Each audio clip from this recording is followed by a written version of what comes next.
तो ईरान डंके की चोट पर इजराइल पर बड़ा हमले का ऐलान करने लगा है और दावा किया जा रहा है कि ओमान में हुई अमेरिका और ईरान की मीटिंग फेल हो गई है, जिसके बाद से ईरान के तेवर बेहद सख्त हैं।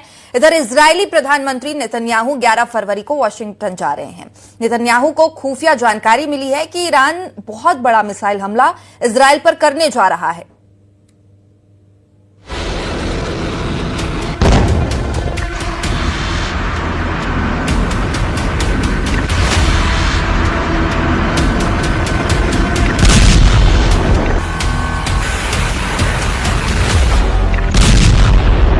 We will not allow this threat to continue. We are with you. We will respond. You have to face severe consequences.